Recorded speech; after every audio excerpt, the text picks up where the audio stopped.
It is time once again. It's Sunday night. And ladies and gentlemen, boys and girls, hustlers, makers, and content creators, welcome to the only live stream on planet Earth dedicated to mobile content creators and mobile YouTubers and night owls. My name is D. Nimmin, and today I'm answering your mobile creator questions. And I'm not doing a form today, so just fire them away in the chat. Just put like a question, write out question in all caps, so I know that it's a question, and I'm going to pull it up on the screen, up on the screen here. Hold on, I got to turn my audio down. All right, so yeah, this is not going to be a long stream today, and I'm just going to be randomly pulling questions from the chat. I'm going to try this out. Usually I have a form. I just want to freestyle a little bit and see how things go with the form, or without the form, sorry. It is late. And today's show is brought to you, as it always is, by TubeBuddy, the #1 browser plugin and growth app for YouTubers. Link down below to TubeBuddy if you don't have TubeBuddy yet. But if you're following my channel, if you're serious about YouTube, I know you have TubeBuddy, but in case you're just getting started, in case you're just finding my channel for the very first time, and I just put it on the wrong thing, where's it at? There it is.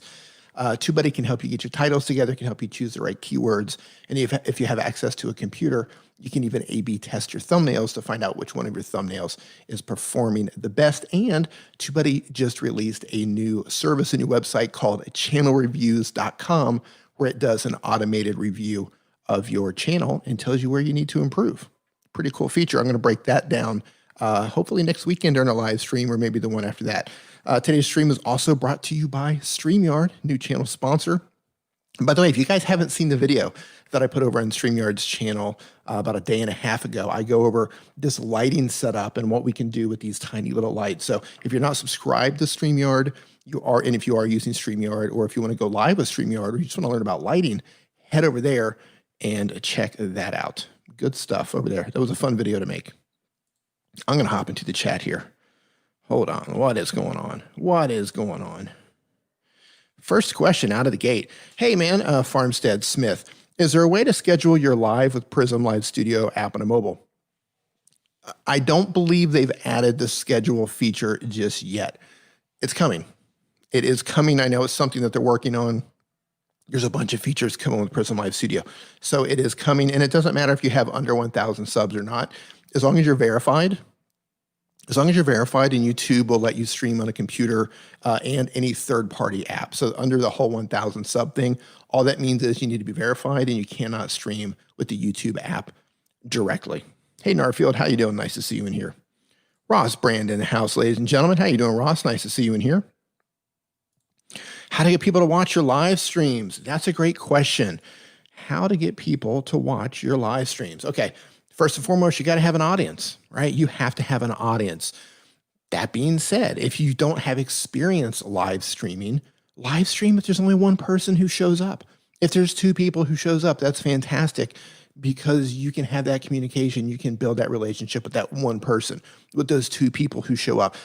You know, it's kind of built into us that we want a huge audience, right? We come on social media, we want all the views, we want all the likes, we want all the shares, we want all the people coming into our live streams. And that stuff's great. But if you're just getting started, like, you've got a lot to learn about live streaming. You have a lot to learn about carrying the conversation, about what to do when your gear goes crazy on you or something shuts off. You have to troubleshoot. And if you can't communicate to one person or two people or three people or five people, there's no way you're going to be able to handle a room with 50 people or 500 people. So look, just keep doing what you're doing. Give it time. Announce that you're going to go live. Like, I'm really bad about that. I should be posting, hey, I'm going live in like 3 hours or 4 hours. I should put these up a day in advance. But I don't do that. I do these as a hangout. This is not like a channel growth strategy for me. I just do this to come hang out with you guys and ask your questions. So I don't do a lot of promotion on this, but yeah, let people know that you're going to live stream, right? Hype it up. Let people know about it. Put links in your descriptions of your videos. Let people know when you live stream. It's a process, man. You have to build up an audience. What's your thoughts about LG TVs? I don't watch TV that much. All the TV that I watch either comes from my iPad Pro or comes from a laptop. So we've been in an Airbnb. We actually were in here once. We left, came back. It's rare I turn on an actual television. So I know LG, I know they make good products. So if you want one, knock yourself out. Freestyle. Yeah, I'm freestyling today, man. I came in, I'm a little bit tired. I almost canceled. I need to hydrate. I almost canceled. I almost thought, man, I'm too tired to go live today. I'm almost too tired to go live. But I thought, you know what? Maybe I'll go on for like an hour. Answer some questions in the chat here. 1,000 hours away from being magnetized. That's a little bit different than monetized. Speaking of magnetized, since it's sitting right here, these little aperture lights, and this is totally not sponsored, they have magnets on the back of them. So if you want to stick it to something that's metal, just thought I would talk about that since you're talking about magnetized. These are awesome little lights. Scrolling on down. D, can I disable sound on KineMaster and how? Okay, you need to go into your audio settings and just turn your volume down. That's all you have to do. KineMaster gives you full audio controls to not only lower your volume, but you can add keyframes along your video and lower your volume at certain points. They also have a ducking feature. So if you are speaking and you have ducking activated, it will automatically lower the audio. Let's say you have a soundtrack going on in the background. It will lower your audio when you start to speak. So yeah, just go in there, look for the audio features, and you can turn it off completely or lower it. Doug Hewson, AKA Thor. By the way, congratulations, Doug, once again for hitting 5,000 subscribers on YouTube. Congratulations, man. What is the good camera for Android? Francine asks. Camera apps. Okay, here's the thing. Most phones these days have pretty good cameras built into them. But if you find that your camera is not cutting it, your camera is just a potato, first thing I want you to try is shoot with as much light as possible. Shoot next to an open window. Go outside and shoot. Our phones, you see how tiny the little camera is.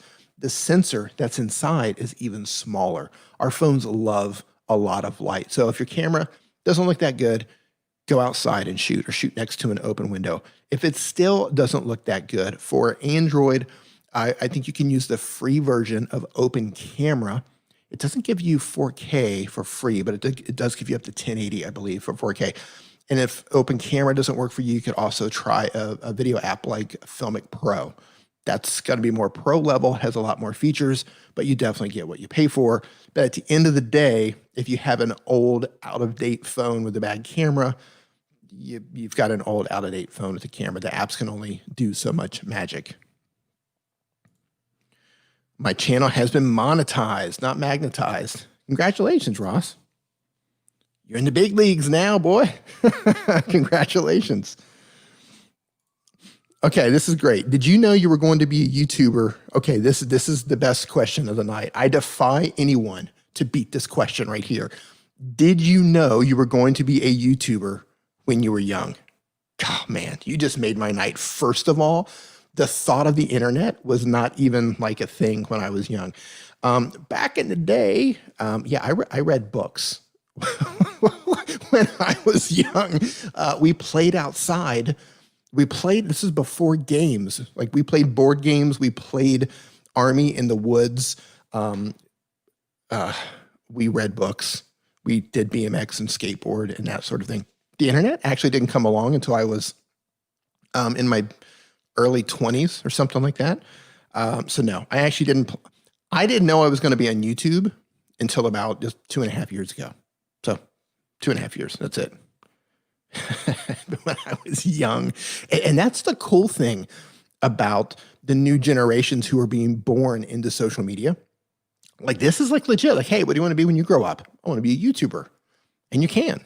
You can. I just think that's amazing. When I was a kid, I was just like, yeah, I want to like be a skateboarder or astronaut or BMX biker or just whatever. Internet, we didn't have it. Sammy, how you doing? Fully Involved Media Group LLC. How you doing, sir? And I just lost track of my questions. Hold on, guys. I need to scroll back. There it goes. How to get people on your live stream. I've already answered that. You should have been paying attention. How to monetize your channel. You need to get 4,000 hours of watch time and 1,000 subscribers. You have to make a lot of content. Make a lot of content. Go live because live is a great way of stacking up watch time hours.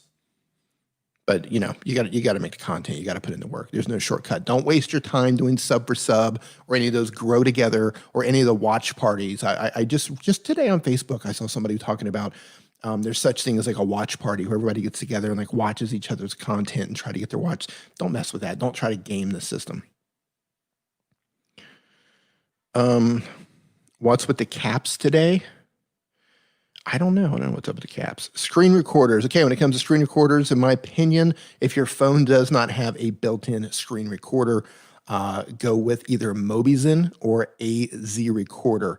My opinion, those two are the best. You do have things like DU Recorder, and there's a bunch of other ones, but for Android, I'm going to go with those. If you're an iOS user, I used to use the native screen recorder, but I found a new app about a year ago called Record It.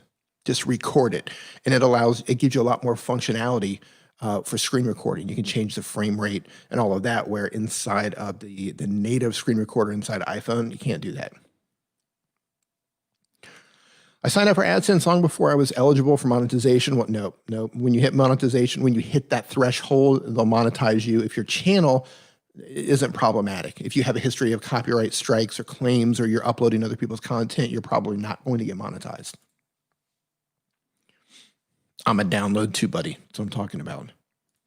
D, I was just wondering if you know anything about Twitch, because I was wondering how to get sponsors. Okay, if you're a gamer, specifically if you're a gamer, and you want to be on Twitch, you need to follow a YouTube channel called Alpha Gaming. Alpha Gaming. He is the gaming channel to follow.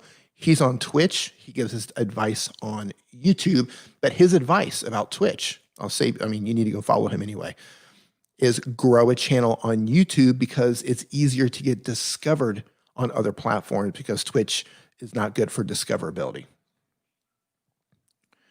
What would you say is a good way to get no art YouTubers solely mobile? Not sure I understand that question. How to get a known art YouTuber? Rephrase that and come back to me. Yeah, man, I've answered that. Go back and watch it in the replay. I can't stay in an online class. You tell your teacher. Tell your teacher that I said hello, and I hope you guys have so you must be in Asia, I'm guessing, if you have an online class. Daytime over there.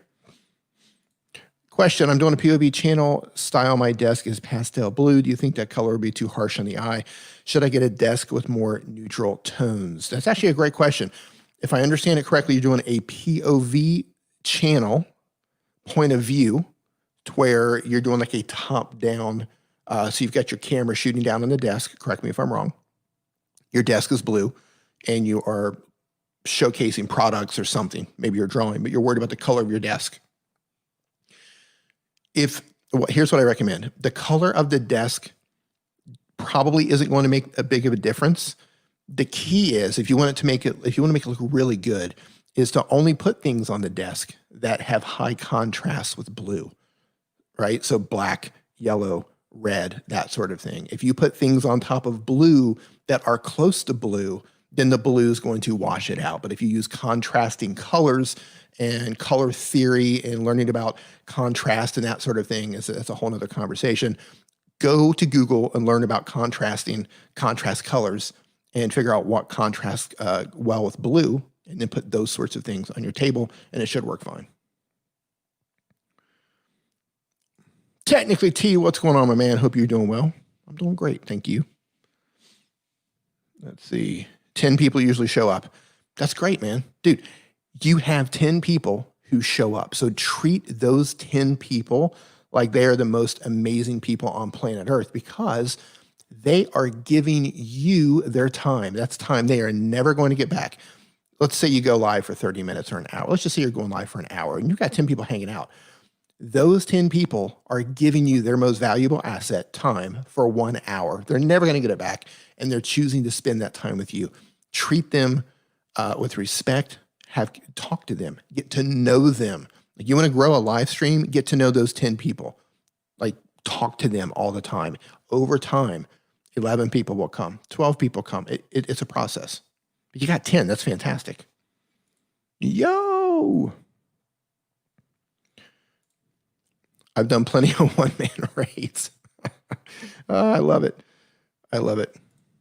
Thank you, D. Niven. I did my first live stream on Friday with Prism. All right, right on. And it worked perfectly, wonderfully. Sorry, I had 11 people. There you go. It was so good because you gave me confidence. I bragged on you and sent mobiles to you. Hey, thank you so much, man. First and foremost, I'm glad you went live. Doing your first live stream is just the toughest thing. It's like making your first video, right? You make your first video, and that's like a mountain to climb. Like, oh, I got to make this video, and it's going to, what am I going to do? And you overthink it. And what am I going to do about my thumbnail, right? You overthink everything. And then you kind of do the same thing about the live stream. What am I going to say? What am I going to talk about? What if the gear messes up? What if? But then you get that one live stream out of the way. And you're like, huh, I'm ready to go. And you do another live stream. And before you know it, you're cruising, and live streaming just becomes the funnest thing in the world. I absolutely love going live and hanging out.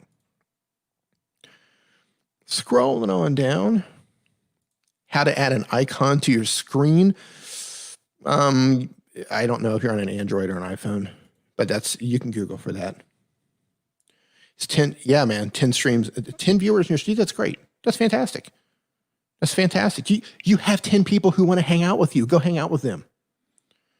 Narfield, always asking the questions. If I have a video that I know won't do well and is different from my regular niche, but I know my core audience would enjoy it, should I drop it as an unlisted or make a second channel? That's a great question, and that's entirely up to you. You have to make that decision. I make videos on my channel sometimes, knowing that they are not going to get a lot of views, knowing that, for example, music videos. Like if I make a video talking about Epidemic Sound or Licked or Music Bed or something like that, those generally don't do well for me, right? But I make them because I know people are like the core community and the people who do find those videos, it's going to be helpful, right? So I will make helpful videos if I know it's going to help people out, even if I know that it's not going to bring a lot of views. The problem comes if you do that too often, right? You have to sprinkle those in there. Do one here, you do one there. Now, if it's completely out of left field, let's say your channel is focused on one particular niche, and then you want to upload this one video and it's completely out of left field, doesn't match at all. You could try it. You never know what's going to work. Like you never know, like people might respond to that video better than what people are responding to your content now. Like you never know how it's going to work out. So test it out and see. I don't think it's going to make a huge difference if you just make one video. The problem comes if you start putting in too many of those videos, right? And just going to start segmenting your audience. So just test it out if it's a single video. Like I said, I put videos out on my channel. Like, okay, I know this isn't going to get the views, but I know some people are going to find this helpful. It might not be mobile related. It might be YouTube related. It might just be some tips, or it might be something about music or something like that. They generally don't do well, but I make them anyway. Oh, Heavy Metal Chef in the house dropping a 5 says, got to figure out how to get the beard oil or get you home to your play button. I shaved it, man. It was tight here. It was too itchy. I couldn't get the beard oil. I was wanting to go to a barbershop and have them clean me up, but it didn't happen. So since you came in, dropping the 5, we're going to hit the first funk for the evening. Oh,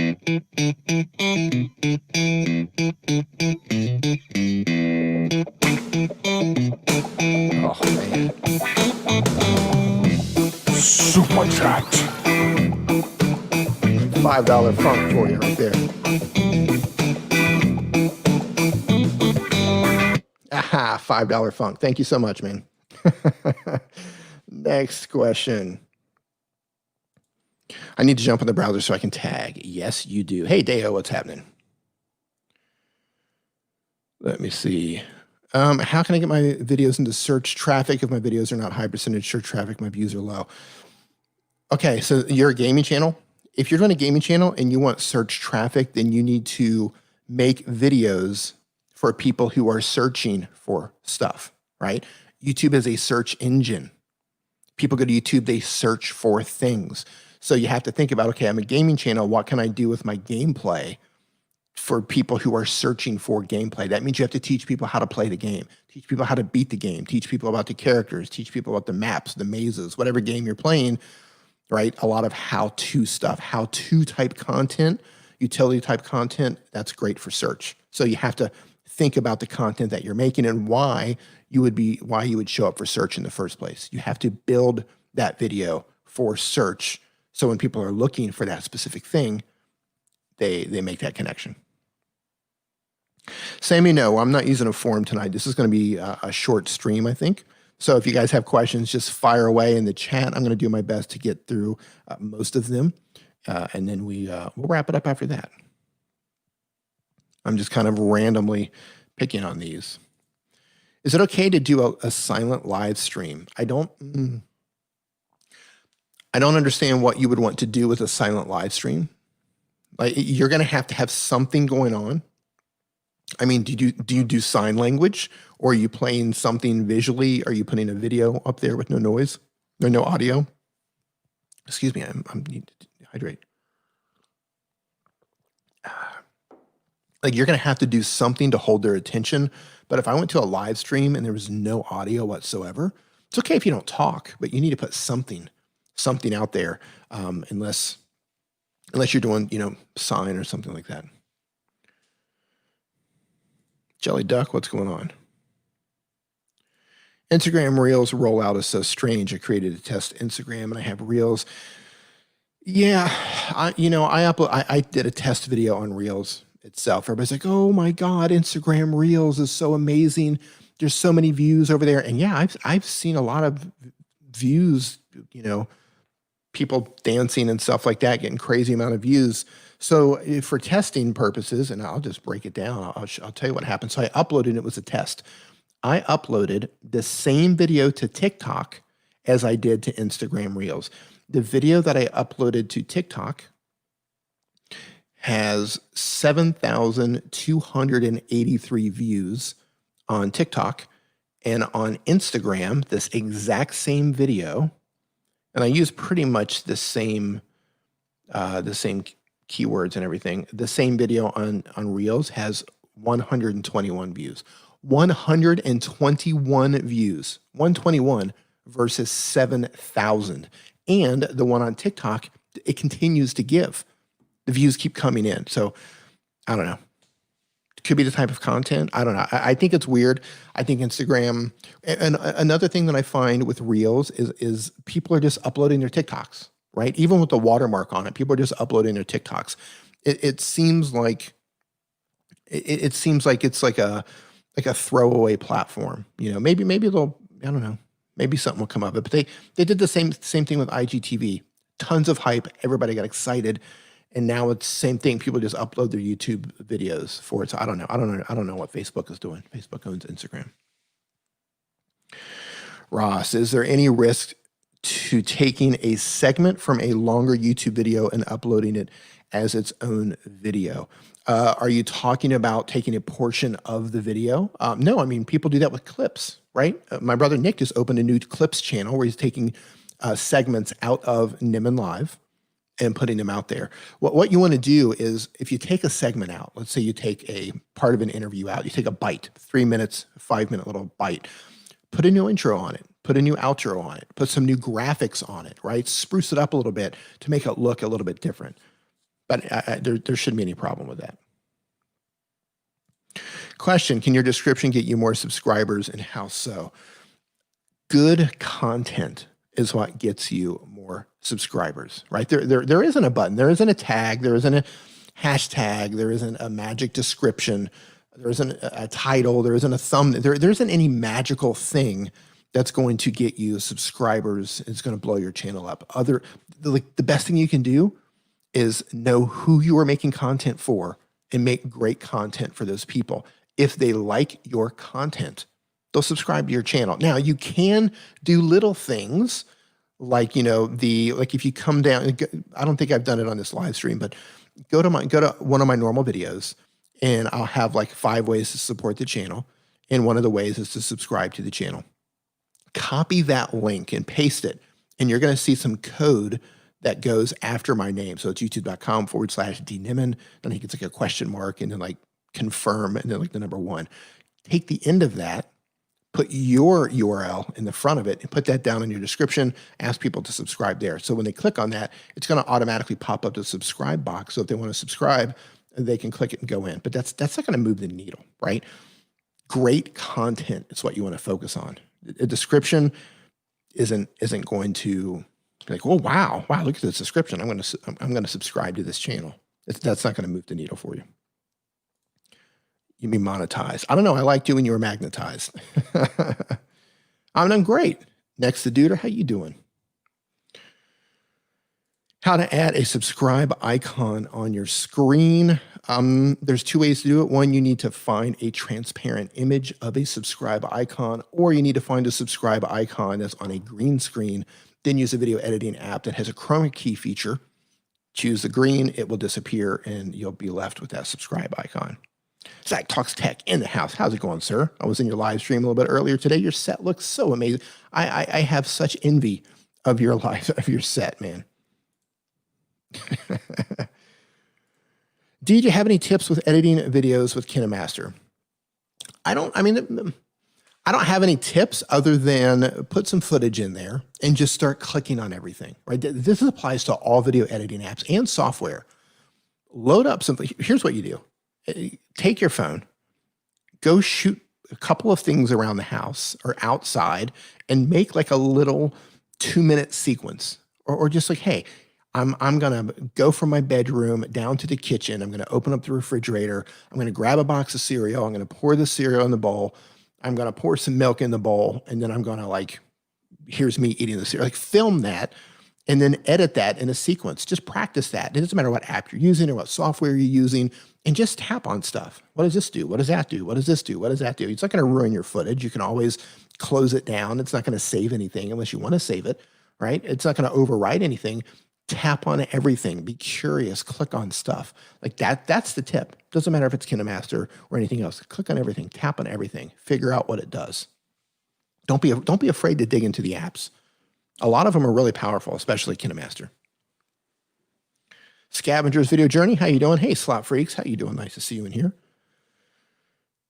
How can you be a moderator? Here's the thing. We don't allow mouse moderators here. So you blew it with the name. Sorry about that. Heavy Metal Chef. Congrats, Doug. I've got a feeling because I'm still seeing these congratulations coming in. And I talked about that like a long time ago. So I don't know what's going on in the chat right now. Beast Mode D. I'm an SMOL channel. I want to get bigger, but I want to be mostly based off of art. Any suggestions? Okay, if you want to do anything with an art channel, then you need to focus on great thumbnails. You need to focus on the right titles. I mean, it's the same stuff, right? It doesn't matter what channel it is. Like, you're going to have to come about it two different ways. One, you could go the search traffic route where you can teach people how to make certain types of art. Watch me do this. I'll show you how to do this particular type of art. Or you can do the compelling route where you do something amazing with your art, right? Like I turned a penny into a wedding ring sort of thing, right? Some sort of a compelling title like that. And you've got a great thumbnail before and after. Here's the penny, here's the wedding ring, right? That's compelling. Or you can go search-based where it's like, let me show you how to do that. But your thumbnails have to be on point. That's the main thing for art. I've looked at a lot of art channels. I've worked with a couple of people who have wanted my help with an art channel. And the main difference that I found for a lot of the art channels is the ones who are just crushing right now, their thumbnails are amazing. Their thumbnails are amazing versus the ones who are kind of getting by and are growing slowly. Their thumbnails aren't bad, but the people who are doing really well, they've got an eye for the thumbs. Not those. Let's see. I'm scrolling. And by the way, if there's any gamers in here, because I see a lot of people asking about gaming stuff. So if you go down to my description, hold on here. Open Camera is one of the best apps I've found. Hey, Suburban Beard. Yeah, Open Camera is legit, man. It's a great app. So if you go down to my description, gamers, this is for you gamers, go all the way down to the bottom. You're going to see an area that says Daniel and D. And I've broken down some parts there from a Daniel and D live stream that we do on the TUBEBUDDY channel. But there's one area in particular about gamers. And it's Daniel, myself, and Matt Geelan. And if you don't know Matt Geelan, he's pretty much a YouTube wizard. He works with huge companies companies with millions and millions and millions of subscribers. Like we break down what we suggest for gamers. So if you are a gamer and you're trying to figure out how do I grow, how do I do XYZ as a gamer, head down there, click on that link. It's just watch a couple of minutes of that. We kind of break down what you need to do. And I'm going to add to that same thing I say every single live stream. It's you need to be either a great gamer, right? Competitive level, you just kill everyone at the game, or you need to be very entertaining or charismatic or inspirational, or you need to teach people how to play the game, or you need to bring something new to the table. I like to use Dr. Disrespect as an example. He brought this persona, this larger than life persona to the table.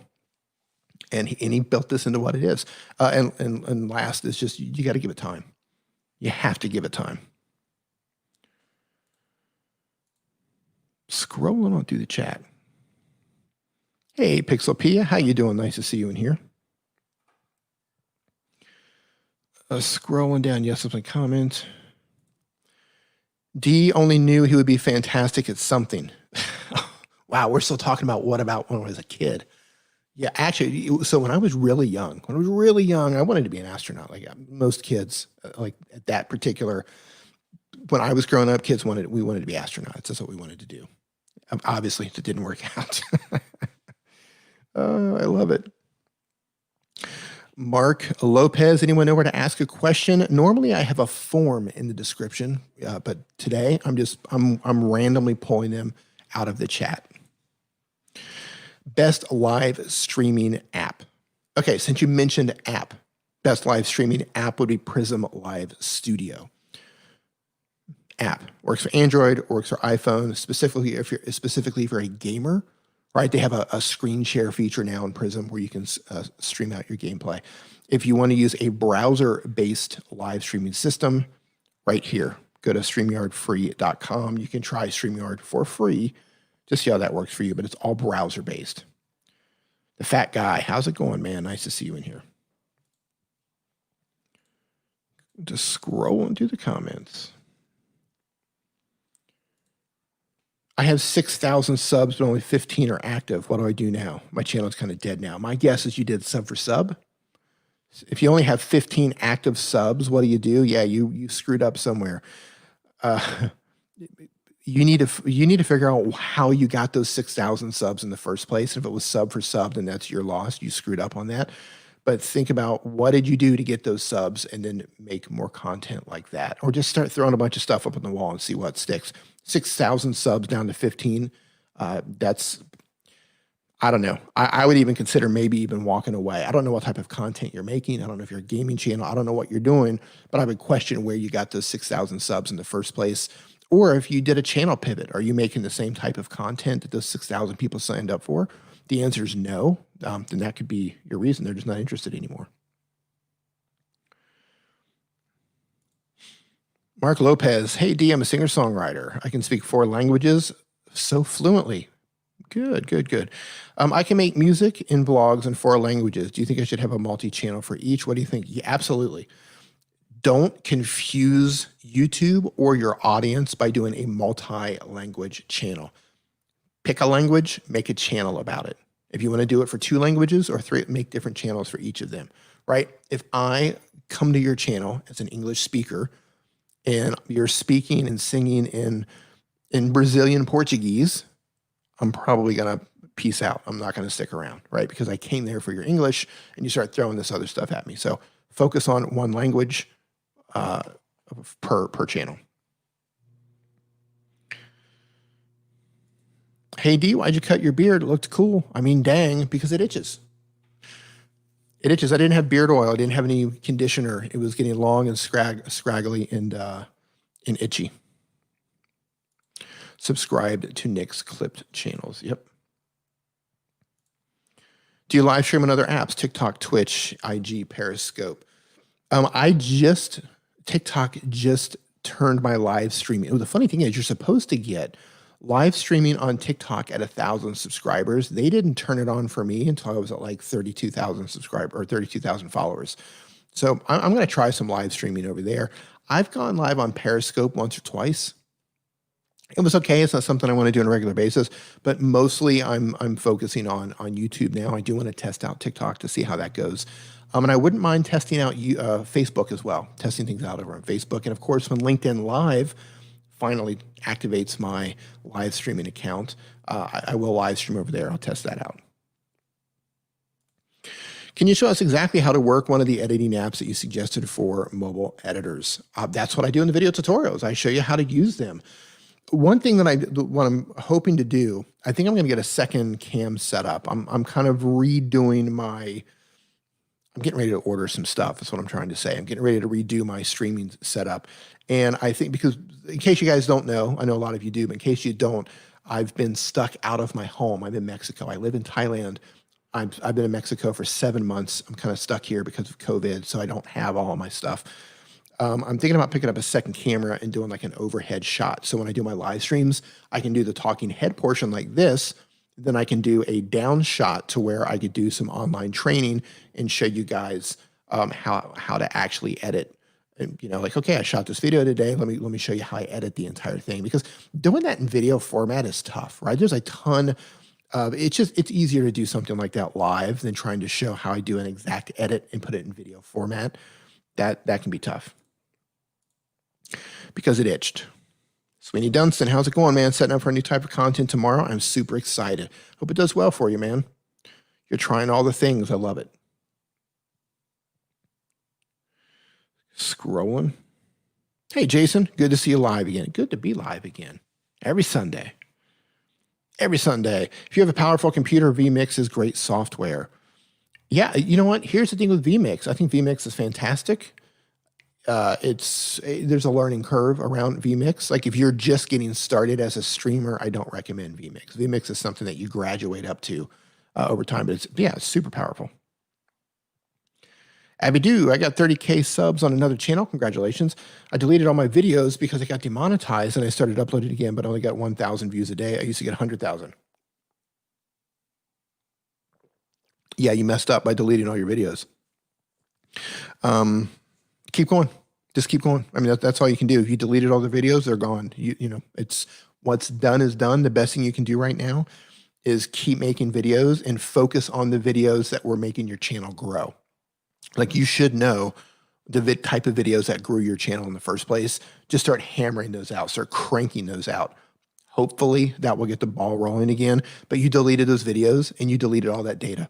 All that data that YouTube needs to help connect your content with the correct audience. So you're starting at zero, basically. Yeah, all of them. That's rough. That's rough. Thanks again, D. I think you're great. It's been such a help. Always looking forward to your videos, and I'm always plugging. Thank you, my man. Let's go to sleep now. Yeah. Thank you. Have a good night. Here we go. The beard chat. No beard chat tonight. Do you hate vlogging with a mask? It's boring. Yeah, I mean, you know what's going to be worse than vlogging with a mask is vlogging with a ventilator. Vlogging with a ventilator shoved down your throat. Look here, go somewhere where you can take the mask off. Go to a park. Go for a walk. Go away from people, right? Go find some place where there are no people and go vlog that way and pull your mask down that way. Welcome to the Niminati. Romantic, thank you for joining the channel and membership. Keep an eye on my community feed. That's where I will be announcing member live streams. Also, have a look through the members feed because I have a link to a members only Facebook group. Small group, we're just getting it started, but it's members only. We're talking about everything over there. So make sure you come down to the community feed, go over to the community feed and check that out. Thank you. Still going here. What? There's LinkedIn Live. Never heard of that one. Yeah, so LinkedIn Live. I know Ross Brand. He has LinkedIn Live. They haven't rolled it out to everybody. It's been like beta for quite some time. I actually applied. So did my brother, and we were both denied. Probably because we were not active posters on LinkedIn. But the funny thing is, the only thing I really want LinkedIn for is to go live. I would love to do some live training over there. Some mobile live training. Pia, we had a discussion today about free music. Can you use Facebook Audio Library on your YouTube videos? First of all, I got to drop some funk.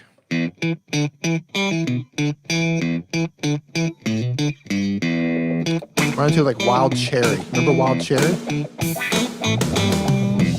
Super chat.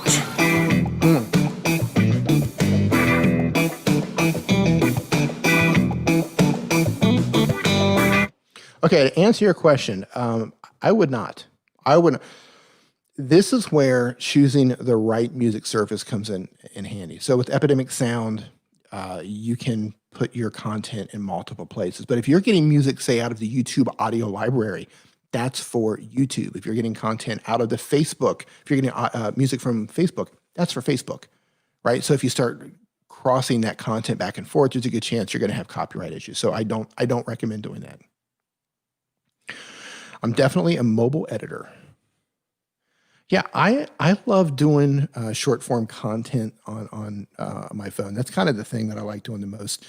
If I'm doing longer videos, right? If my videos longer, like a lot of the tutorials that I make and that sort of thing, there's so much detail that goes into those. And I'm moving, touch marks around, and I've got phones on top. And I mean, you can do it on your phone, but I really prefer doing that on a PC when I've got like in-depth tutorials. But I like all my TikTok videos. Yeah, I do that stuff on my phone. Anything short form, anything pictures, photos for my thumbnails, all that stuff with the phone.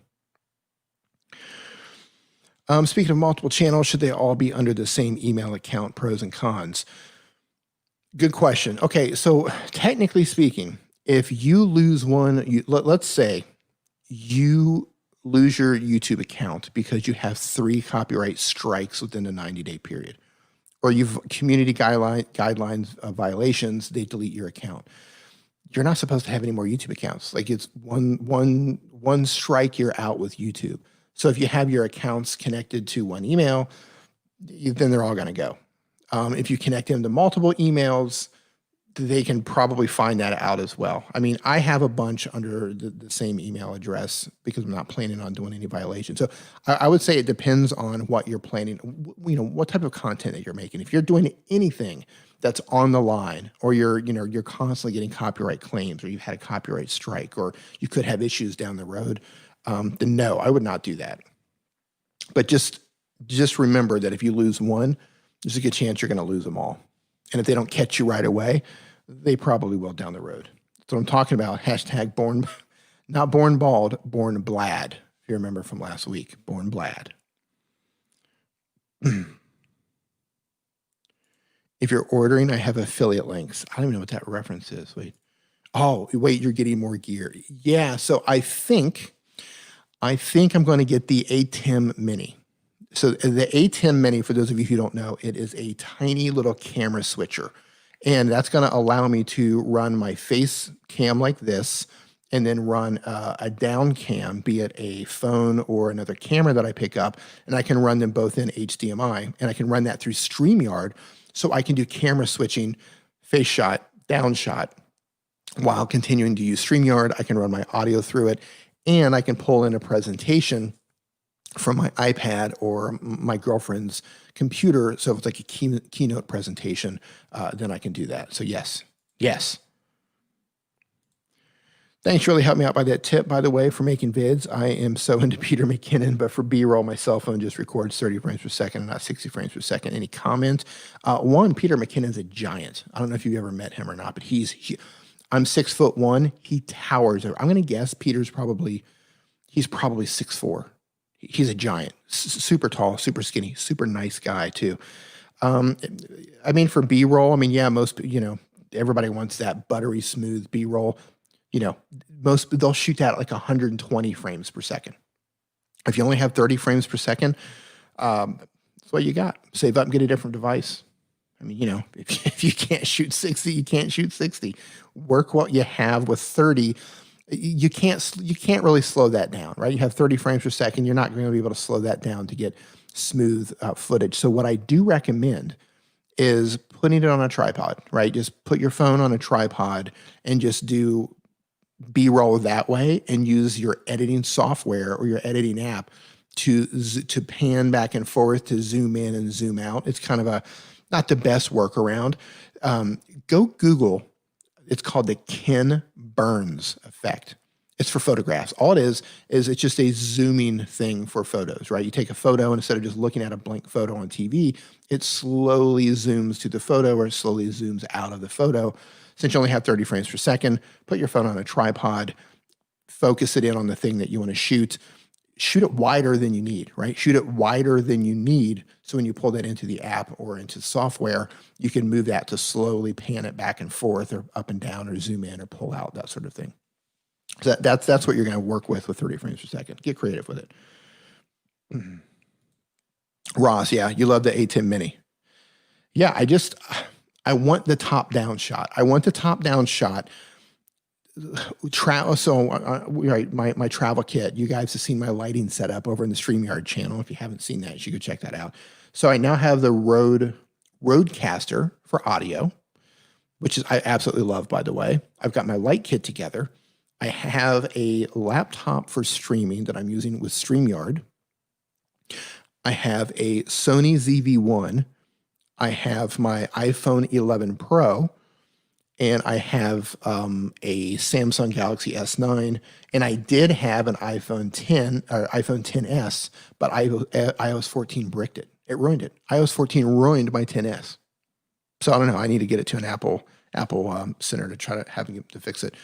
But I'm thinking if I can get the down shot, so then I can talk. I can say, hey, let me show you guys how to edit today. We can do a live stream. I can maybe edit on the Samsung and edit that way. So yeah, I'm excited. And it's small enough that I can travel with it. And A10 is tempting. Yeah, man, it is.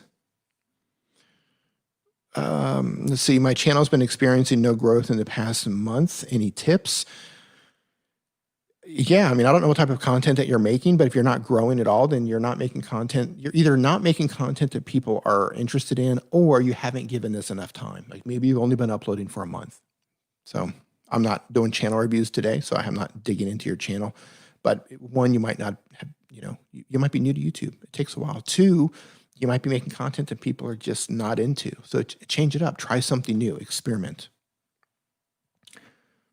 Hey, Shelly, how's it going? He's like 6'4". Yeah, he's taller than me, and he's skinny, which makes him even taller. And he'll wear a hat. So it's like 6'4" plus like a trucker hat. So it makes him look like he's at least 6'5", maybe even 6'6". He's a giant. Can you recommend a soundboard so I can play quick sound clips while on a live feed? Ask that question in the Facebook group and let me know. Unless I see it again, let me know if you're on an Android, if you're on an iPhone. I know iPhone used to have something called Boss Jock, but I think they discontinued that, and they might even change the name. Shelly might know about this, or Doug might know about this. It was called Boss Jock at one time. It was they had a free version and a paid version. It was a soundboard. For Android, I'm not sure, but you can post it on the Facebook group, and I'll dig around and see what I can come up with. How do I get your music? Super chat. You drop a super chat. That's how you get the music. Hey, how's it going? Well, having live streams damage a channel. Should we unlist them? Man, so that's on a per channel basis. You're going to have to look at your data after you live stream. And you also need to think about why you're live streaming. What's the purpose of the live stream? And are you putting your live stream together in a way that you can get replay value out of the live stream? For example, I do these live streams. They're just hangouts. I just want to hang out with you guys. I want to answer your questions, have some fun. Fun for everybody, right? I don't take these too seriously, and I don't try to get replay value from the live stream. So what I do, I didn't do this at first, but what happened over time, because I used to not unlist them, what happened was people were sending me screenshots, and it was like they watch one video and then YouTube would recommend my live stream as the next video. So it's like, oh, you came here to learn how to do something on your phone, and YouTube is recommending you a 4-hour live stream. Like that was just not working. So I said, okay, I'm going to start unlisting them. So what I do now is I leave them up for usually a couple of days, unless I forget about it, and then I unlist them. Just because I was having too many live streams that were getting recommended, and that's not what I wanted. I didn't want my channel to be around that. So That's how my channel worked. For your channel, I don't know if you're doing a hangout. I don't know if you're doing online training. I don't know if you're doing a Q&A. I don't know if you're working your live stream like a video. But if you are doing it like a video, you can come in. You can come in. You can, do all, hey guys, how's it going? Talk to people in the chat, and then let them know, okay, I'm going to actually get into the meat of the live stream now and get into the video, and then do your live stream just like you would a video, and then hang out with your community afterwards. Once it publishes, once it finishes encoding, go to the YouTube editor, trim off the beginning, trim off the end, so all you're left with is that perfect little video that you recorded, right? You can chop off the beginning, chop off the end, make sure your SEO's together, your description, good title, good thumbnails, and then there's a good chance that it's going to have replay value and it will get picked up with some search traffic. Excuse me, I have a mute button and I didn't do that. Hold on. Apologies, I'm not used to the mute button.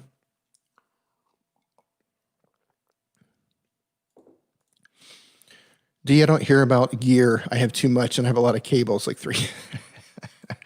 Oh, man.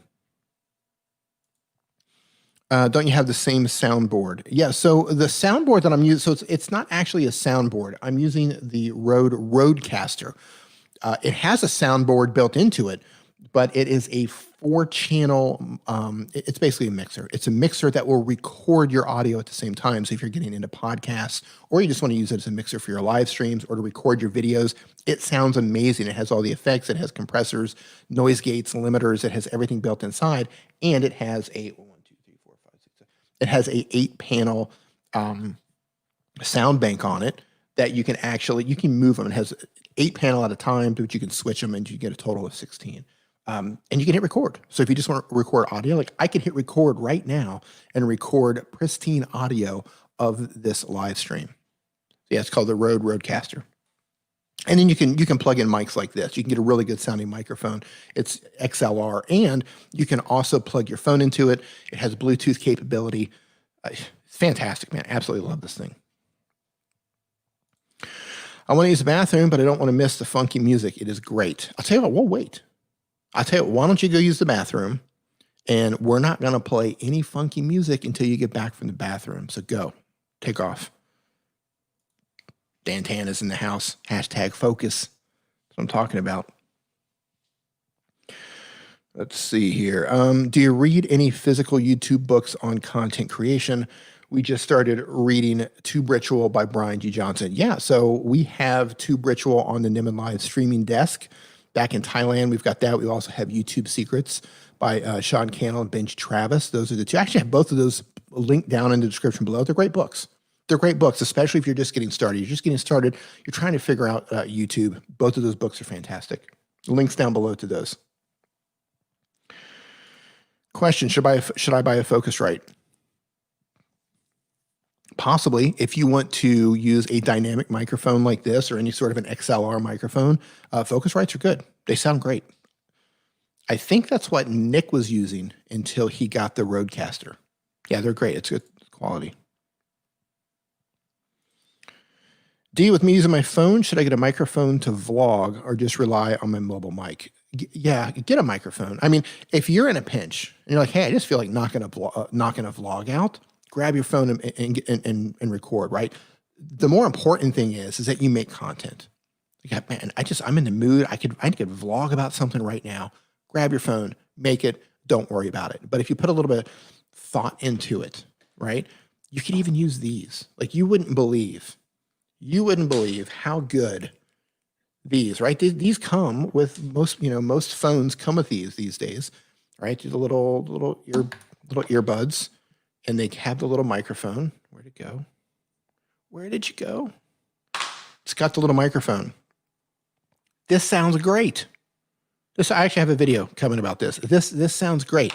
The trick is, don't put it directly in front of your mouth. You don't want air, you don't want wind to hit this. If it's windy outside, no, don't use this because you're going to hear. Same thing if you put it right in front of your mouth, the wind is going to hit it. Get it out of the way of the wind that's coming out of your mouth, and don't use it if it's windy outside. It sounds really good, and it came with your phone. A lot of people dismiss these, but they sound really good. If that doesn't work for you, you can pick up something inexpensive like the Boya BY-M1 lavalier microphone, little clip-on microphone. And the one I've been using, it's great, actually. It's by a company called Deity. I got cables everywhere. It's Deity, and it's called the V-Lav. It's 3 times the price of the Rode Smart Lav. I mean, the BY-M1, the Boya BY-M1. They got all these numbers and letters, but this is the Deity V-Lav, and it sounds great. The video that actually my last few videos were made with that microphone. So, okay, I'm going to use the bathroom. Get on it, man. We're going to wait for you. I use a Focusrite Red Scarlet. Yeah, man, those sound great. Those sound great. I do everything on my Android, and space is a huge issue. Lack of. I do live streams. Will it still work on my phone? Does it require space on your phone? Okay, if your phone is completely full and you go live, it's a hard drive, right? Your phone's a hard drive. You never want to run your hard drives fully to capacity. Find a way to knock out maybe, free your phone up 10 or 15%. Going live isn't going to take up space, but a completely jam-packed hard drive can affect the performance of your device. So I would, free it up 15%, 20%, delete some stuff that you don't need. But the live stream itself is not going to take up space unless you save the recording. Like if you're using something like Prism Live Studio, you have the option to record that while you are doing the live stream. And then when it's finished, it's recorded into your phone. Just clear some stuff out. Don't be a digital hoarder. Don't be a video hoarder. Get rid of it. Delete some stuff. Doug also has a Focusrite. I'm back. Hey, you didn't miss any funk. You didn't miss anything. D reads all the comments but mine. Maybe he's discriminating, thinking I'm a robot. Guess what? That would have been an awesome spot to answer or to ask your question. You blew it there, buddy. I have an ant colony in my garden. I want to make humorous videos with voiceovers with the ants. Is this a good idea, anyone? I think it's a great idea. Like stuff like that is awesome. Yes, do it. I don't know what type of camera you're shooting with. I don't know if you're shooting with a DSLR. I don't know if you're shooting with your phone. If you are shooting with your phone and you have a little bit of extra money laying around, pick up a macro lens, M-A-C-R-O, a macro lens. What a macro lens does, it will let you zoom in on those ants. So you'll be able to see really up close, like the extreme close-ups of the ants. I think the most budget-friendly version is by a company called Rhino Shield. But if you want to spend a little bit more, get a little bit better quality, Moment makes them, Moondog makes them, Sandmark makes them, but the most budget-friendly version is Rhino Shield. But man, you could get right up there with the ants with your phone. And you do voiceovers. I think that would be great. Don't stop at YouTube. I would also, if you're doing cute little voiceovers with the ants, I think that's amazing. Also get on short form platforms. Upload to TikTok, upload to Dubsmash, upload to Triller, upload to Instagram Reels, right? Like put content everywhere because you never know where something like that is going to pop off. Like that could be a 10 million view video on YouTube. It could be a 10 million view video on TikTok. You never know. Like that's great content. Test out all the different social media platforms for that. I think it's a great idea. Why do you live stream with a laptop and a phone? I never went live and I want to. Because I have a lot of stuff going on, right? So I've got phones, I've got iPads, I've got cameras, I've got laptops, I've got mixing boards, I've got microphones, I've got lights, I've got all the stuff. I mean, I'm a content producer. That's what I do. And the thing is I don't only make content for my channel. I make content for other channels as well. So, I need different tools for different things. And sometimes like I'm doing a really complex edit right now and I need a computer for that. So different tools, right? Different tools. All these things are tools. You got to learn the tools. Oh, here we go. What do we got? October Scorpio. Thanks so much for answering my questions. Super chat.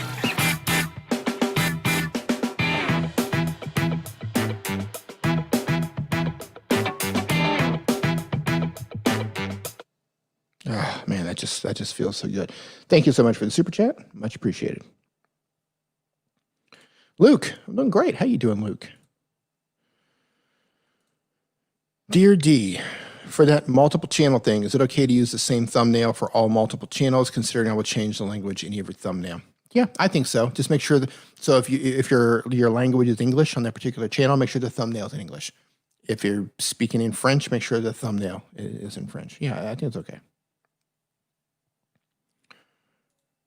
Not a question. Popped my affiliate cherry yesterday. Okay. A little bit. Okay. Congratulations. Congratulations. Welcome to affiliate marketing.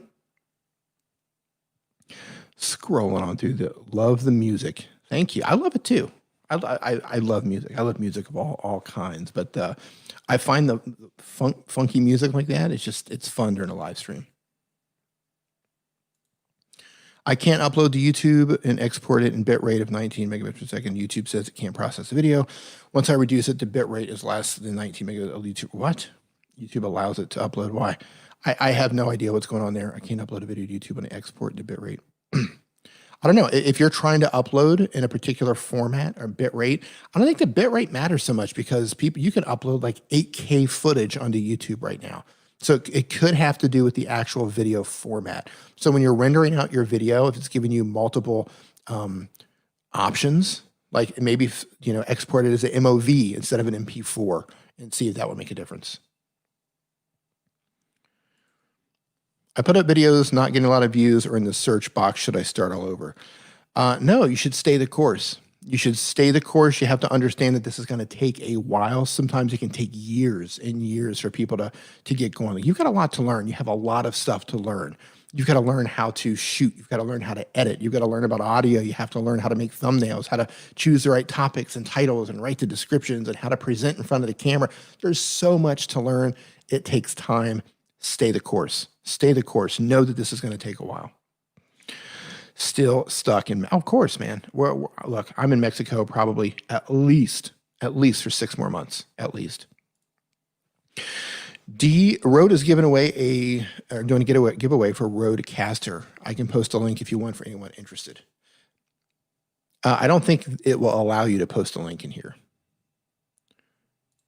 Wow, thanks. Anybody know which day of the week D's goes live?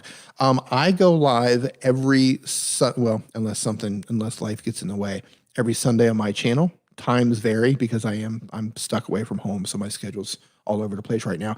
I will be going live on the StreamYard channel within the next couple of days. I'm just trying to get a couple things sorted. I haven't been able to schedule that just yet, unfortunately. But if you're not a subscriber of StreamYard yet, go subscribe over to their YouTube channel, especially if you're a StreamYard user. I'll be going live over there, and I think I'm going to be doing channel reviews.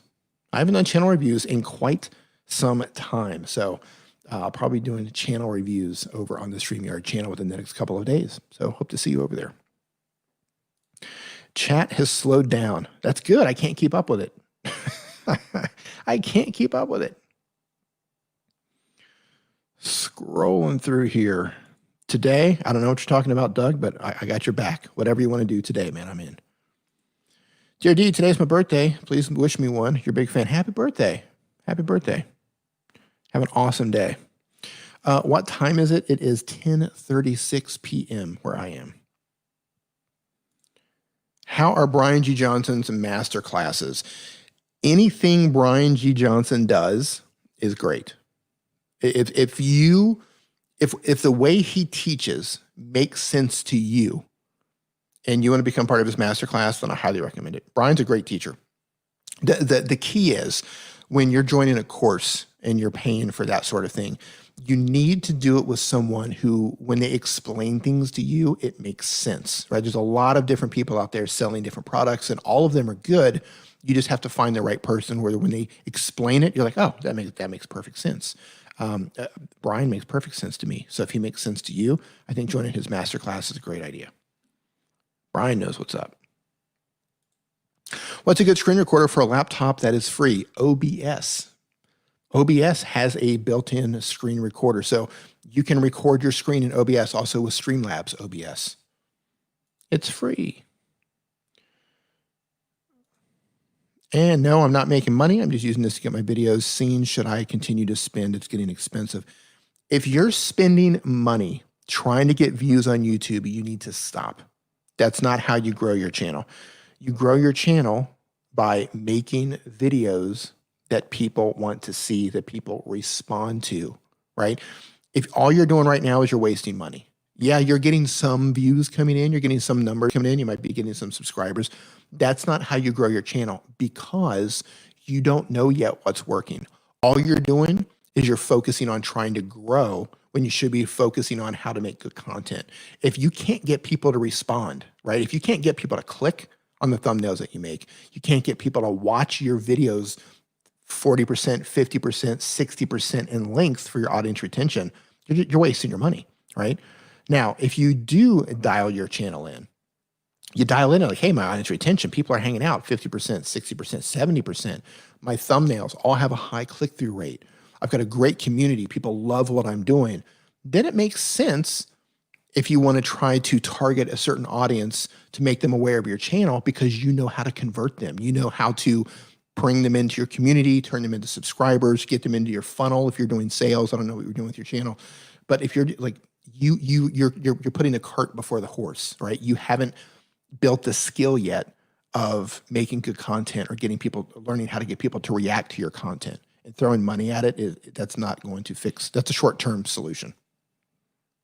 I know it's not what you want to hear, but that's you're wasting your money. Stay away from that stream, then, D. Not ready for a channel review. No, but you can watch me burn some other people up.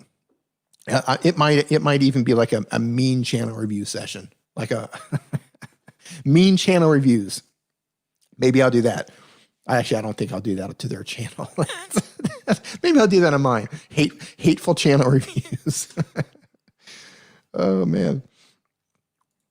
Don't spend money on advertising videos that are not proven to perform. Yeah, exactly what Doug said. Like, your videos are not performing on their own. So you're literally wasting your money. When your videos can stand on their own, when you're like, wow, man, I make these videos and they do really well. That's when you can look into running ads and that sort of thing. But it also helps to run ads, not for the numbers. You don't run ads to get views. You don't run ads to get subscribers.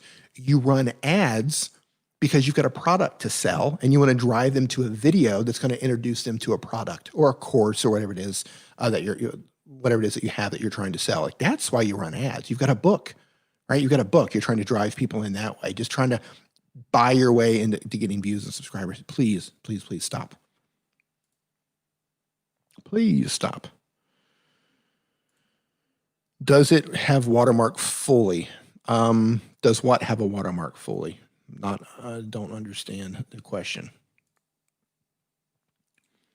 Hey, D, checked your StreamYard link. Couldn't find your page on it. It was just a sign-up page. Oh, okay. So yeah. So if you go to the StreamYardFree.com, that takes you over to the actual StreamYard live streaming platform. So that's what I'm using right now to go live. Let me. I don't know if Ross Brand. You know what? Let me drop a link in here. Hold on. So I'm going to drop a link into the chat right now. This is a video that I made on the StreamYard channel, and this is a link to their channel as well. So one, I break down how I get the lighting that I have right now using these tiny little lights. And two, I made that on the StreamYard channel. So there you go. A lot of people don't believe I'm going to be successful in life for a YouTuber. It's entirely up to you. It's entirely up to you, but here's what I recommend. If you have people in your ear telling you you can't do something, you're not going to do something, you need to stop listening to those people. Put your headphones on, stuff as much positivity in your ears as possible. Get into podcasts, listen to positive people, find channels where people inspire you. Put your headphones in, listen to those people. Find podcasts where people inspire you and lift you up. Put your headphones in, listen to those people. Anyone who's telling you can't do something, don't listen to them, right? Maybe you're going to succeed on YouTube. Maybe you're not going to succeed on YouTube. Maybe you're going to be the best podcaster in the world. Maybe you're going to be the best TikToker in the world. Who knows? That's up to you, but don't listen to other people telling you what you can or cannot do, right? You have to put yourself out there and find it for yourself. So headphones on, positivity all up in your ear holes, tune all those people out.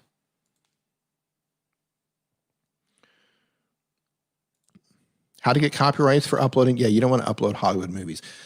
People do reaction videos, but just know that if you're uploading content that you don't own, you don't have the rights to it, you haven't bought the rights, know that there's a good chance you're going to get a copyright claim on that video, possibly even a copyright strike, but it's usually a copyright claim, which means that if you are monetized, they will take any monetization from that video. Streamlabs is easy. It auto sets up the best setting for your PC. OBS, you have to set it up manually. Yeah, so the big difference between OBS and Streamlabs, first of all, OBS is open source. That means they allow anyone to use their code. What Streamlabs did, that's why it's called Streamlabs OBS. They took OBS, they took the OBS code, the open source code, they built their own system based on OBS, and then they added their own features.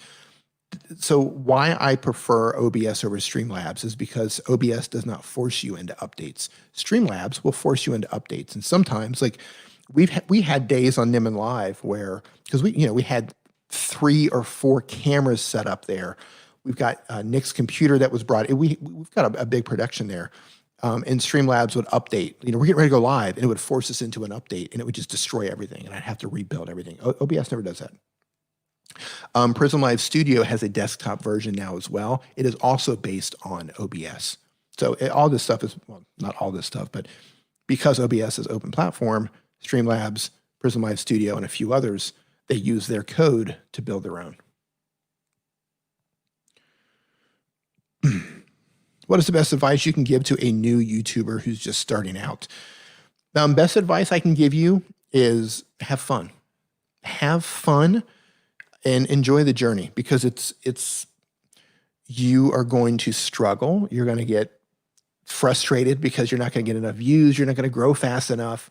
So my advice is just enjoy it, man. Like, remember why you want to upload in the first place. Why are you making videos? Because are you an artist? What are you doing? Like, what are you trying to get out? What are you doing? Know why you're on YouTube.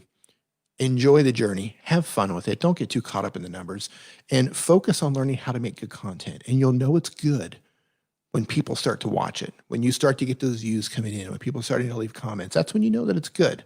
All right. So just focus everything on being a good content creator. And then once you do that, if you focus on becoming a good creator, the views will come, the subscribers will come, the opportunities will come. But if you're following the numbers first, I'm chasing the views, I'm chasing the subscribers, I'm chasing all of this stuff that doesn't matter, like you're not going to get to where you want to go. You got to focus on quality content. You got to focus on making videos that people want to watch, right? Do that, everything else will come. And know it's going to take a while. It's going to be a process. Construction cronies, what's going on? Nice to see you in here. How much money would it take for you to write my channel name on your forehead? First of all, I'm not a forehead channel writing prostitute. Second of all, you probably all of the money that your family could scrape together would not be enough for me to write your channel name on my forehead. So that's not going to happen. Pratish, your audio is awesome. Hey, thank you. I appreciate it. Courtesy of the Rode Rodecaster, and the mic that I'm using is the Shure SM58. This is like the standard microphone for live streams. I always confuse the mic numbers. All these microphones have the names, the SM58, the SM7B, SM57. It's hard to remember all that stuff. You're giving me advice and I'm crying because I remember when my family struggles. Yep. Yes, your audio sounds great. Hey, thank you so much. Appreciate it. Hey, Dee, you're in Pakistan. Hey, man, how are you doing in Pakistan? Today is September 28th. It's my birthday. Happy birthday. Hope you have a great day. Please tell me, is Nick Nimmin your brother? And what is your age? Well, you ask a lot of questions over there in Pakistan. One, Nick is my son. Nick is my son. And two, what is my age? Guess my age. If you guess my age, I'll sing happy birthday to you. I'm not really going to sing happy birthday to you, but hashtag Team Pixel has started sponsoring my channel. That's what I'm talking about, man. Way to go, dude. Get them free Google phones. Way to go. Can using your phone grow an art channel? Great question. Here's the thing about art channels. We briefly talked about them early on. you got to have good content, right? You got to have, your content needs to look good. It should be vibrant. It should be colorful. Your thumbnails have to be on point. Here's what I recommend that you do. Whatever type of art that you make, go to YouTube and start typing in that type of art and look at all of the top videos. Look at the biggest channels and see what they're doing. What do their thumbnails look like? How are they titling stuff? How are they writing their descriptions, right? What kind of music are they using? Now, don't copy them. Come up with your own style. You're an artist. You can do that. But first, you need to understand what's happening in the niche that you're in, right? What are the biggest channels? Why are they successful? Why are people clicking? Why are they watching? Like, you kind of have to analyze what's going on and then come up with your own styles. But you know that you've got to raise the bar, right? You got to look at those top channels and say, okay, I need to bring it. I need to, and you're an artist, so you can definitely make that happen, right? But if you're just like, I have no idea what's going on, I'm gonna put some art videos up, you're probably gonna struggle. Study the biggest channels, learn what's making them great, and then come up with your own style, and then bring it, man. Bring it the best you can bring it.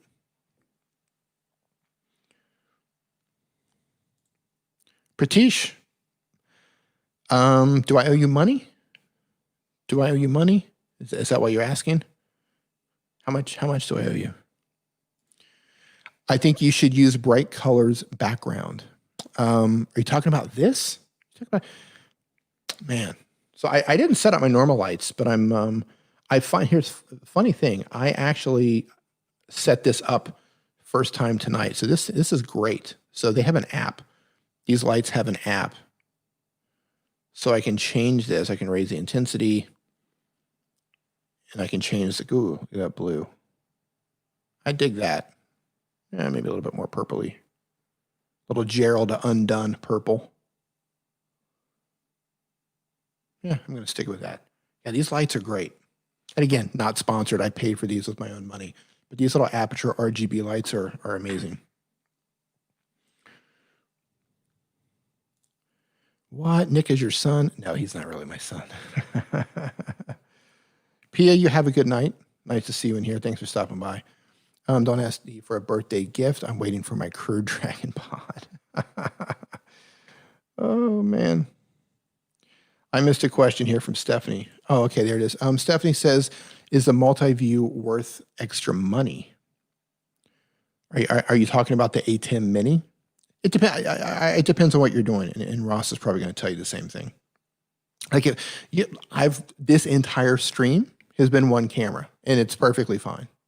But if you are an artist, if you're doing something where it's like drawing, or you're making tutorials, or you're doing crafts or something like that, I think having more than one camera can really come in handy, because you can have one shot that's the talking head, so you can communicate and give eye contact, and you can have another one pointing down at your table or at whatever angle you want to do it, so people can see whatever it is that you're working on. It's craft work or art or tutorial on a phone or an iPad or whatever. So it depends on what you're doing. I'm shooting the ant videos with my phone and also with my DSLR. It's the Canon 600D, nothing fancy. I'm going to try and get a macro lens. Your response means so much. Yeah, the macro lens. Those things can like super zoom in. I think that would be really cool for ant videos. Yeah, get on the short form platforms as well. Those could be really good, especially if you're doing cute things and you're really up close with the ants.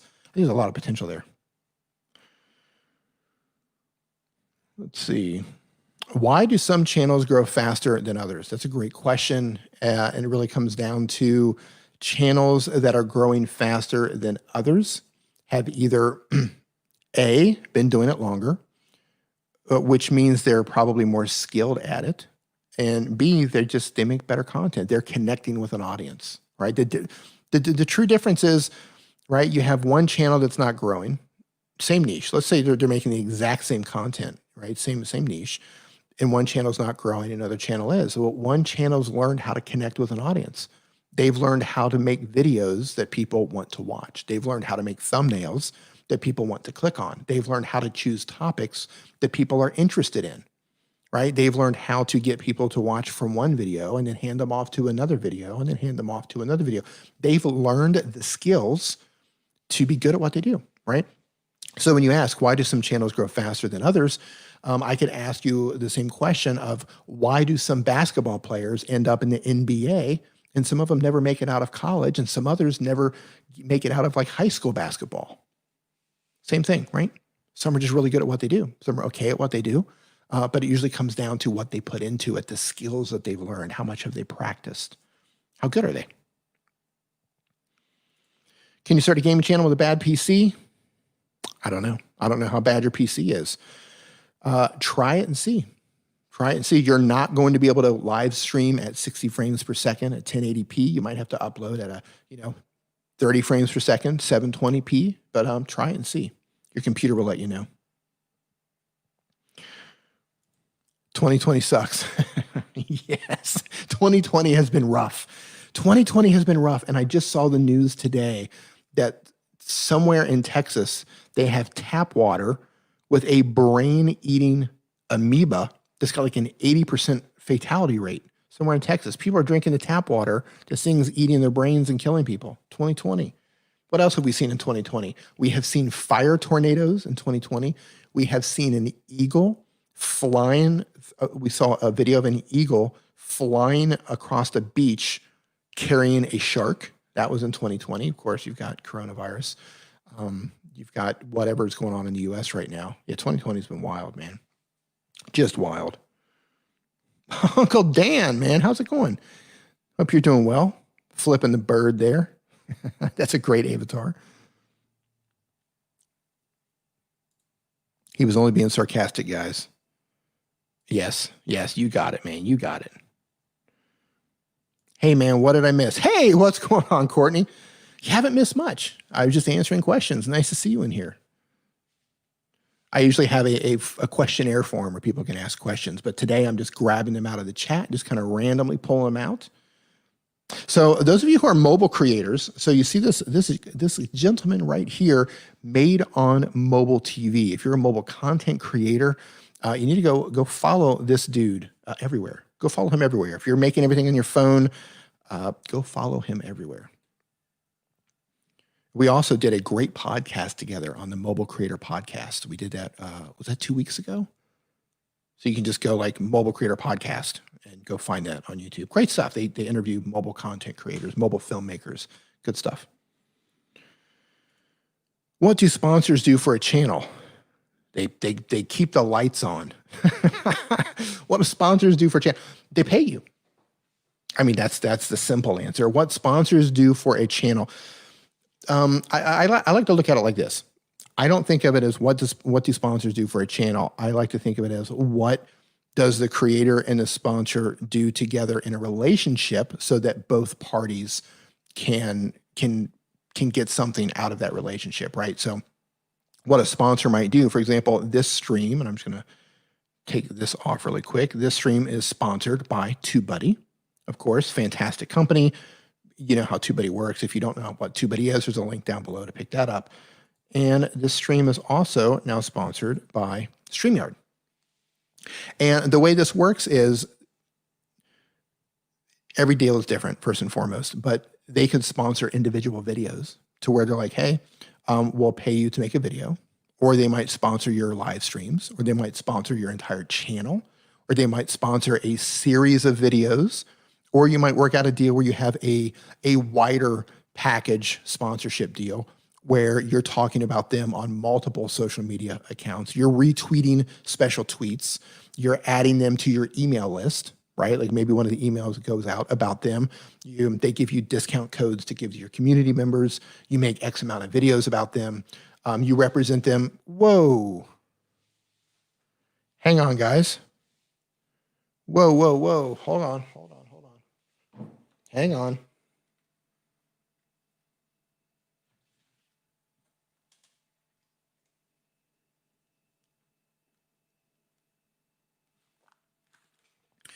Hey, sit tight, everybody. I'll be right back.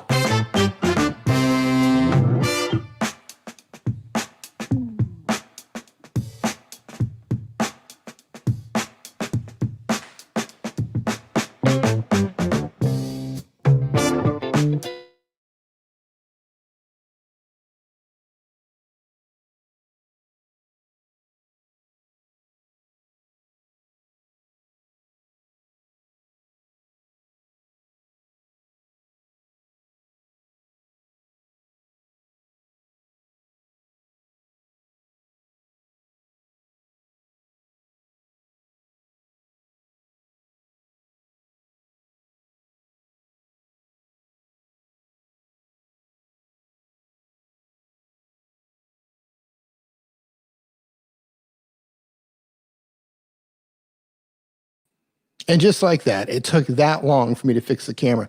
So this is actually kind of funny. I didn't know I was running on battery. So my camera is actually plugged in, but I didn't realize that this whole time I was running this on battery. So at least now that I know, I can run 1 hour and 20 minutes on this particular battery.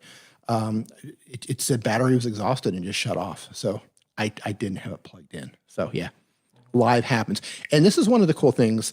This is one of the cool things about, because I mentioned earlier about live streaming to only 10 people. Go live, because you have to learn how to deal with stuff like this, and you have to learn how to deal with it quickly, right? Like I knew as soon as that happened, I knew that I had X amount of time to fix it, right? But I knew right away, okay, this is what I have to do. I have to check this cable. I have to check that cable. Like you learn how to troubleshoot all of the things that can go wrong with your live stream. And eventually when stuff goes wrong, you get really efficient at fixing that stuff. I love it. Question, how did you get the color thing on the screen? Are you talking about the color bars that were on there while the music was playing? My camera battery just went dead. My camera battery just went dead. So I think I was talking about sponsorship. So there's all sorts of different packages that you can get with sponsors, right? They can sponsor all sorts of different things. But you know, what you're doing for them is you're raising awareness for, you know, to whatever it is. Let's say if they're sponsoring videos on YouTube or sponsoring live streams, you are basically letting your community know, and anybody who can find your content, about this company, about this product, right? It might be that you're trying to drive installs, right? Like, so if an app company wants to sponsor a video, then the purpose of that video is, one, to inform you about the app, two, show you how to use the app, and three, drive you down to the link. If you like the app, if this solves your problem, if it does what you want it to do, install this app, right? Because that's what they pay you for. So that's how it works. It's a give and a take. You don't want to think of it as like, you know, oh, come on. I've got problems.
I'm obviously having some problems tonight.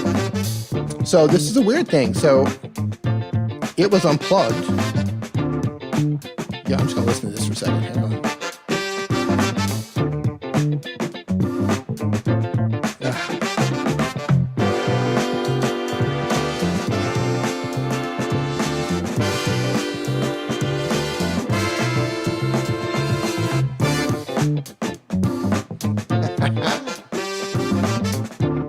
We can just rock this all night long, just over and over and over.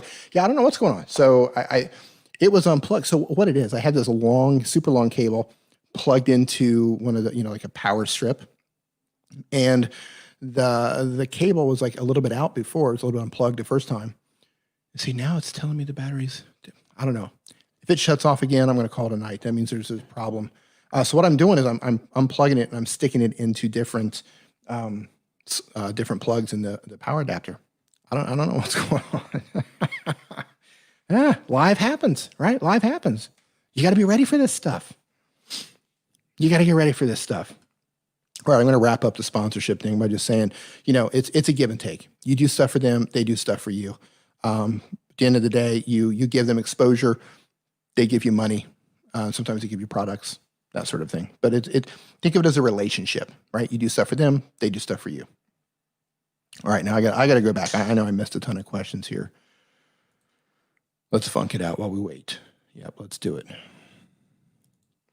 Are you using the A10 Mini? Or are you going straight from the camera into StreamYard? Yeah, I don't have the A10 Mini yet. I was just talking earlier in the stream. I'm thinking about picking one up. I'm thinking about getting the A10 Mini so I can have 2 shots. I want a top-down shot. I want the talking head shot like this, but I also want a top-down shot. Maybe I'll use my phone or another camera because I want to be able to do live training and do teach people how to edit video, right? Like, okay, let's do today, or today I'm going to show you how to edit on KineMaster or LumaFusion or Video Leap or whatever, and I can just do the top-down shot. And because, man, video editing, teaching people how to edit video in a video that's just so much work. But doing it on a live stream is 1,000 times easier. So thinking about getting an A10 Mini for that. Great recovery. Thank you, man. We've had so many things go wrong during live streams over the past couple of years. Like when this stuff happens, like you know really fast, all right, I got to check this. This happened. I got to check that. Bro, how can I get someone for collaboration? Reach out to channels who are the same size as yours or a little bit smaller than yours or just a little bit bigger than yours. Don't reach out to channels that are a lot bigger than yours. Don't do it. Find people who make similar content to yours, same size as yours, a little bit bigger than yours. Oh, come on. Come on. What is going on?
Check one.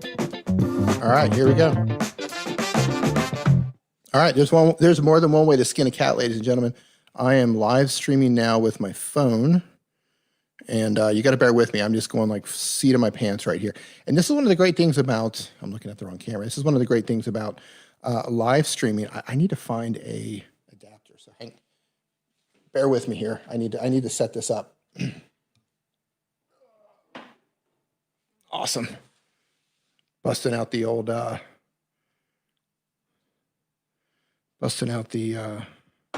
switch pod. Give me 1 second. So this is one of the things, like if you know your gear, right? Like when you know your gear and you know how to use this stuff. Is that tall enough? Hold on, we're gonna make this happen, guys. Hang on. And I'm just coming in wirelessly right now. So we're gonna do the best we can with this. Hang on. The show must go on. Hold on here. All right, I need to know from you guys. It looks like we're good on my end. Are we good on audio? We're good on video? Are we good? Man, what is going on? Give me just a second here. You can see the light in the background now. Let me see.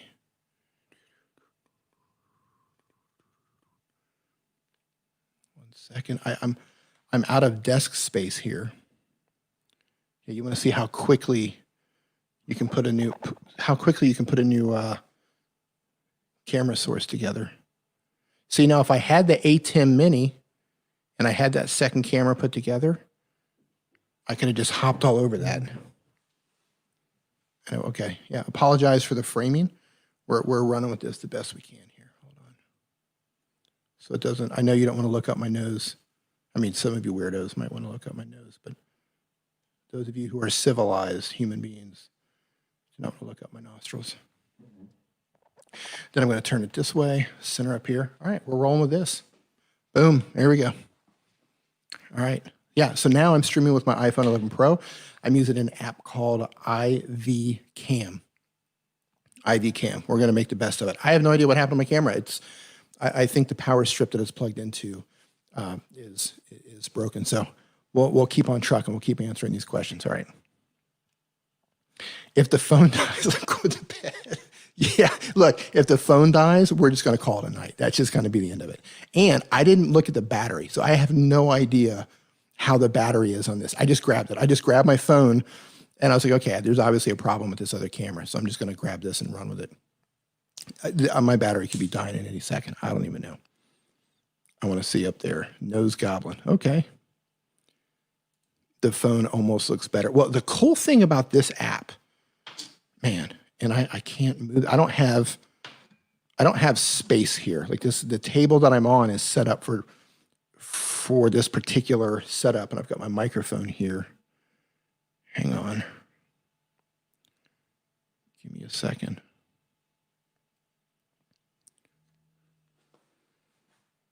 Sweeney says, I hope you are taking notes.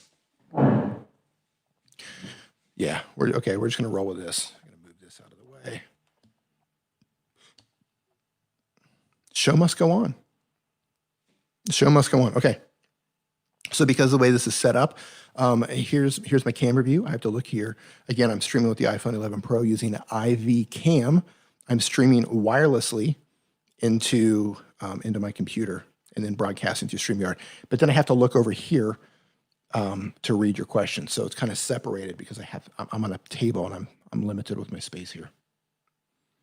Intermission, everyone go pee. Yep, there you go.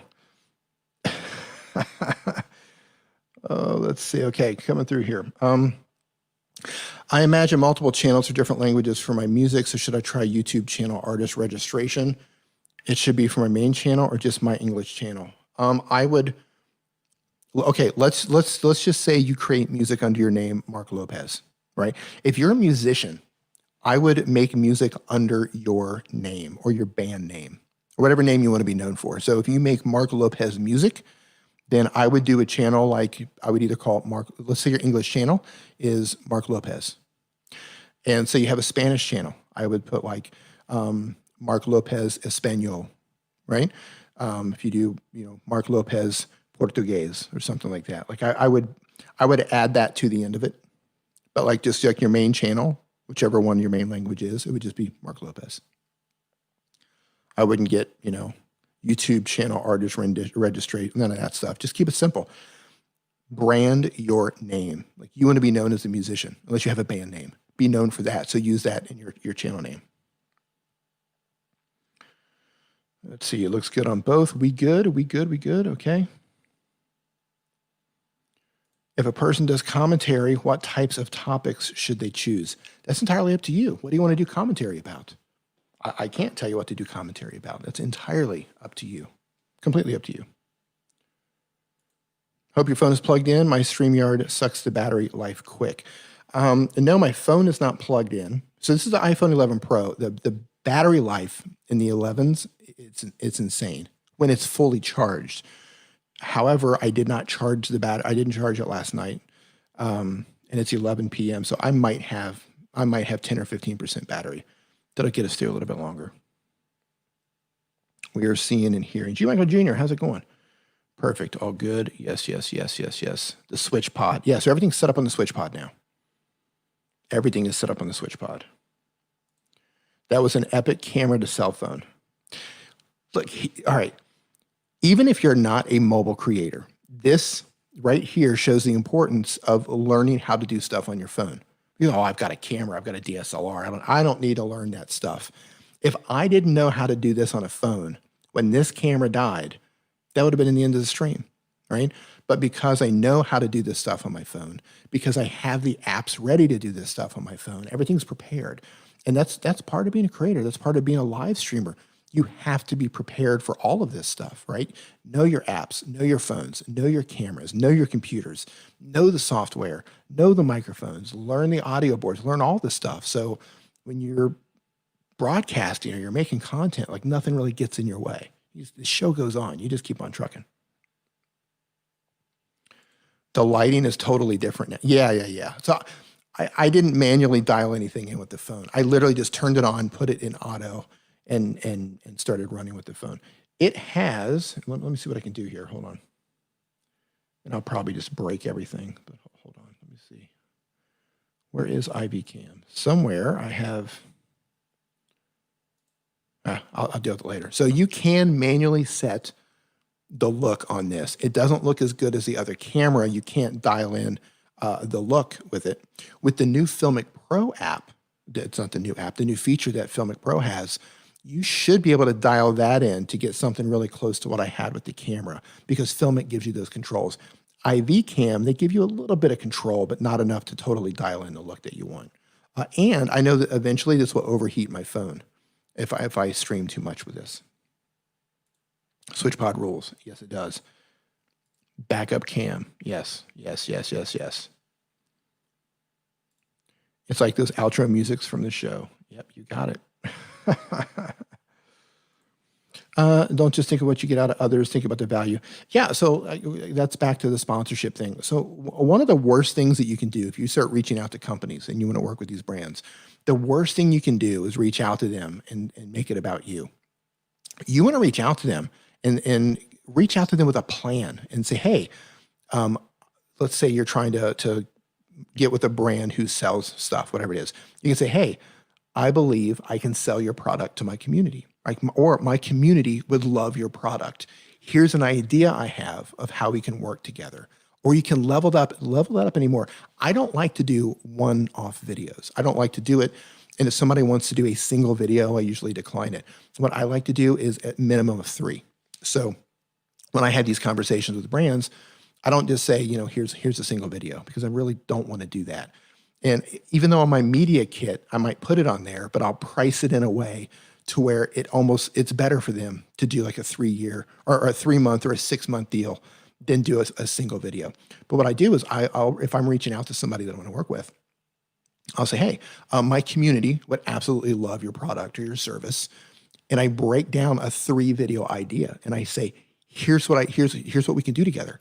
And I give them a full idea for video 1, video 2, video 3. And then I attach my media kit to it. And, what do you think? Right? I give them the idea. I let them know who my community is and what they would like and what they're interested in. Basically, I give them everything so they don't even have to think about it. All they have to do, look at the data that I provide in my media kit, look at my channel.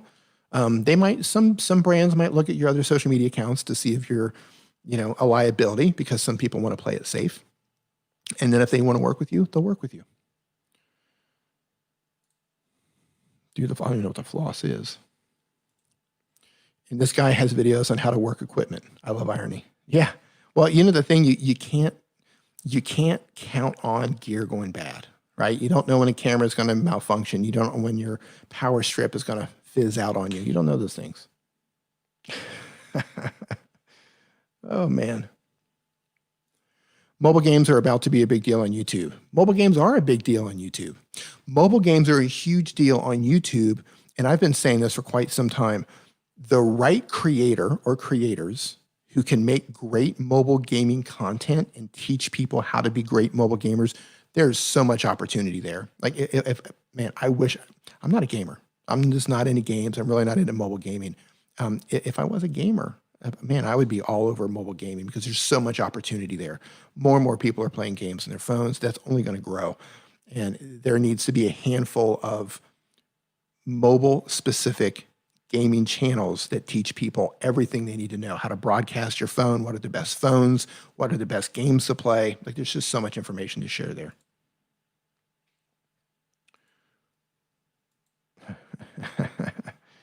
There you go. All right, guys, because I don't know what's up with my phone and the battery. Thank you, everybody, for hanging out with the live stream. Thank you for hanging out during the technical difficulties. Live happens.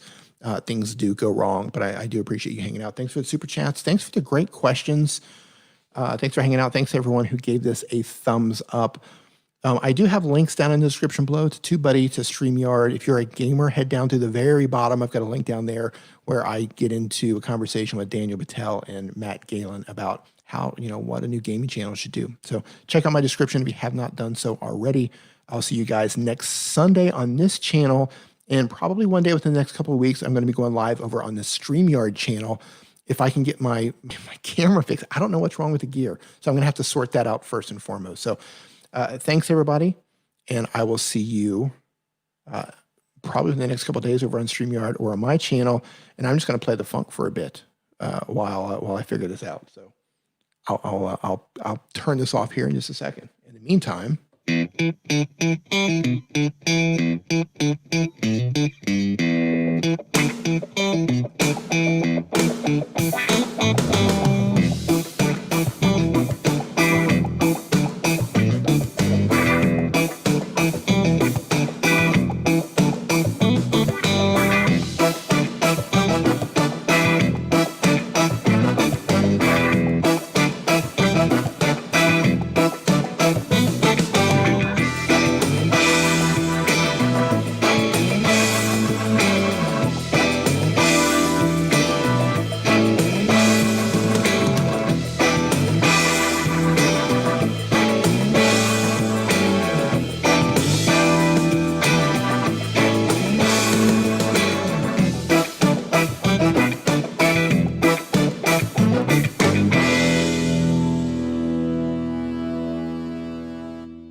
that's